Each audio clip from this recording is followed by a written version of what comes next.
大家好，这里是宋说新语。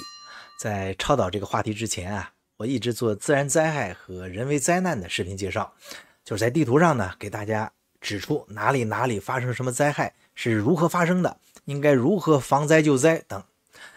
遗憾的是呢，这个话题啊不太讨喜啊。一是油管平台官方呢对于这类的视频呢采取比较严格的审核，不能出现比较某些让人不适的画面，因为这些会影响广告商的投放。这个吧我还可以注意并规避，包括画面模糊处理啊等。另外呢就是其他原因，就是有关原因了，你懂的。过去半年多呀，我们生活中发生了太多稀奇古怪的事故，天塌了地陷了，但是你不能说，不然就会有人来敲门。你可以说地面出现了负增长，天津卫绿帽子出现楼体和地面不垂直的状态，你搞到最后啊，我的视频如果没学过小学数学的都听不懂。所以啊，感谢有关他姥姥啊生了有关的这些孙子，没关系，咱们说外国的灾害，这个有关的孙子就不会管了吧。摩洛哥呀，它这个在9月8号啊发生了6.8级地震，震中呢位于马拉喀什西南大概75公里的奥克梅丹镇邻国呢阿尔及利亚和葡萄牙也感受到了地震。这个地震啊至少造成了2122人罹难2421人受伤。那这个话题啊，因为周末正赶上比较忙，没来得及说今天咱们就聊聊。地震发生后啊，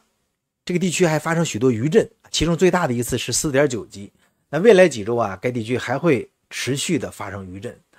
摩洛哥西部地区的地震活动还是比较罕见的，但是在1960年曾发生过5.8级地震，造成了12000到15000人死亡。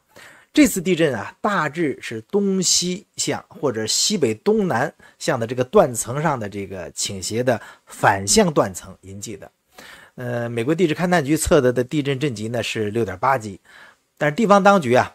或其他机构的测量结果呢可能有所不同。摩洛哥呢是一个很有意思的国家，身在非洲却不像非洲，不是欧洲吧却近似欧洲，它是阿拉伯国家，就不同于其他的阿拉伯国家。很多朋友觉得呢，非洲国家肯定黑人多，错，摩洛哥呀是个几乎没有黑人的非洲国家。2018年摩洛哥的人口统计是3600万人其中主要民族为阿拉伯人波波尔人在阿拉伯国家中属于比较开明的国家。摩洛哥呀是一个三不像的国家，它是君主立宪制国家，国王呢是国家元首、宗教领袖和武装部队的最高统帅，首相呢是由议会选举中得票最多的政党任命，拥有提名和罢免大臣、解散议会的重要权利，所以议会拥有唯一立法权，众议院占主导地位。所以也就容易理解，在地震发生后呢，摩洛哥内政部宣布，现阶段对于西班牙、英国、卡塔尔和阿联酋所派遣的搜救团队呢给予积极回应，好在还没有完全拒绝外国的救援。那大家现在看到的这个视频就是阿特拉斯山脉。阿特拉斯山脉横跨摩洛哥、阿尔及利亚和突尼斯2300公里。它们被称为这种褶皱的山脉它是由于构造体的碰撞形成的。那这个山脉呢，它是个分界线，北部是欧亚板块，南部呢是非洲板块。所以阿特拉斯山脉呢位于非洲板块和欧亚板块的交界处，是古代的这个盘古大陆分立过程中形成的。通过呢对野外地质的考察发现阿特拉斯山脉存在很多条的断层，而这些断层就展示了过去这个地区发生过的一些地壳运动。这一次地震就发生在马拉喀什西南的阿特拉斯山脉北部地区，它是一条逆断层造成的。根据本次6.8级的这个地震这个震级估计这条造成地震的断层长度至少得有30公里。因为这个地区呢历史上地震不频繁，这就表明了阿特拉斯山脉的断层它之间的压力呢是长期积累，这一次地震就释放了积累的压力。我们知道阿特拉斯这个断层它存在很多条活动的断层其中一条的逆断层呢就是在本次地震中破裂，造成了这个震灾。但是具体的阿特拉斯断层信息还需要进一步的地质研究确定。摩洛哥北部啊，靠近非洲板块和欧亚板块的边界啊，也就是亚速尔群岛、直布罗陀的这个转换断层呢，它的右旋走滑带啊，在它的东端，它变成了什么呢？压纽带，并发育成了大型的逆冲断层。在直布罗陀海峡以东的阿尔乌兰海啊，边界就变成了碰撞型。在摩洛哥的大部分地震活动和这个板块的边界上的运动都有关，所以摩洛哥北部啊，靠近边界的地震危险是最大的。那科学发展到现在啊，地震是如何发生的，我们基本上搞明白了，但是怎么预防呢？还做不到。地壳的这个形成啊，就像一个拼图的游戏啊，不同的单个部分拼在一起。这个拼图呢，包括一些巨大的海洋板块和一些较小的大陆板块。那究竟有多少小板块和非常小的构造板块，还是有待这个科学研究。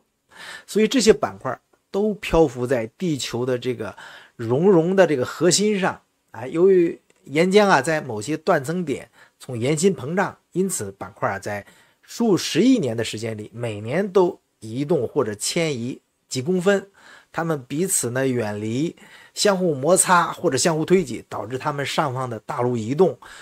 这种运动就被称为板块构造。那这些构造的变化经常导致这个板块之间的碰撞。当在板块岩石中啊积聚的张力变得太大的时候呢，它们就可能断裂。那就会因为这种颠覆断裂的小板块，这个压力波呢就从这个震中发出，并传到了地球表面，在那里你就会感觉到地震。因此啊，落在构造板块交汇的断层线上的区域特别容易发生地震。比如任何达到5级以上的地震都可能对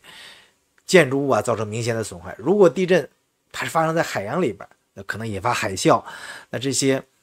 高速的不断扩大的海浪啊，如果袭击大陆，会导致致命的洪水。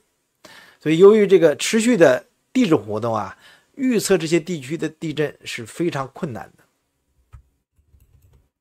强烈的地震几乎总是伴随着较小的余震，但是因为震中的构造板块啊会继续移动，直到它们最终再次的沉降，余震呢也会造成严重的破坏。在最初地震中受损的建筑物可能会倒塌，导致更多的死亡、受伤和流离失所。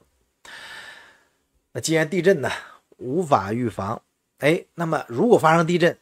保护人们免受地震影响的唯一方法就是建造抗震的建筑。1960年的2月29号啊，一场持续14秒的强烈地震呢，摧毁了摩洛哥阿加蒂尔 80% 的这个建筑，导致1半以上的居民死亡。如今啊，这个摩洛哥南部这小城啊，在苏斯山谷唯一的这个工业城镇和港口已经在重建了。那为了确保这个阿加蒂尔呢对他规划的5万名居民来说是安全的，那摩洛哥人呢就咨询了瑞士和法国的城市规划者以及其他的外国建筑师和建筑商。那地质学家就建议啊，在南边1英里处呢建一个新的地点。重建这个高级委员会就成立了。他们特殊的这个抗震方法也得到了正式批准。即使是最小的建筑，如果不符合所谓的正常的阿加迪尔1960标准，也不会获得建筑许可。这些规范呢，就定义了所有的施工需求，并强调呢，避免不安全的建筑场地的重要性，比如说陡坡进水的地面、沙土或者碎石的填充土。那当然，岩石的地面被认为是最好的了。所以这个 Normal Agadir 1960呢，确保新城能够承受里氏 8.5 级的地震。但是很遗憾这个方法只是在阿加迪尔地区得到了实施，很多地区特别是山区以及偏远的村庄建筑依然是危房林立。现在大家看到的视频呢，是我们做的对比视频。那无人机拍摄的呢是那些国际大媒体的素材和原来的建筑对比，可以看到这里的砖石建筑抗震性呢是太差了。有一位工程专家表示传统的建筑方法无法应对就是周五晚上震撼摩洛哥的这个大地震，除非采用更新的建筑技术，否则这个地区还会继续遭受地震的破坏。那东北大学土木与建筑工程教授麦克达德·萨萨尼表示东北大学不是中国的东北大学这个地区主要依赖2类典型的建筑，一个是泥砖的建筑和无筋的砖石建筑。那泥砖建筑呢，在地震中呢很容易崩溃崩塌，而没有无筋的砖石建筑呢，虽然比泥砖更具这个弹性，但是也无法提供有效的保护。所以这位专家萨萨尼就说呀，在偏远和欠发达地区使用钢筋混凝土进行抗震建设可能很困难，原因是什么呢？社会经济和技术的资源有限，它盖不了。那为了减少地震造成的损失萨萨尼建议摩洛哥政府在农村和山区呢推广抗震建筑的技术培训，并为居民呢提供经济援助，帮助他们建造更安全的房屋。那摩洛哥的国王会汲取这些教训吗？当然他会吧，但往往就像黑格尔说的人类从历史中学到的唯一教训就是无法从历史中学到任何教训。那黑格尔会反问，我说过吗？你必须说过，我说的。好吧，这就是我们制作的摩洛哥地震的特别节目。您有什么建议和要求欢迎在评论区留言。谢谢大家收看，咱们下次再见，拜拜。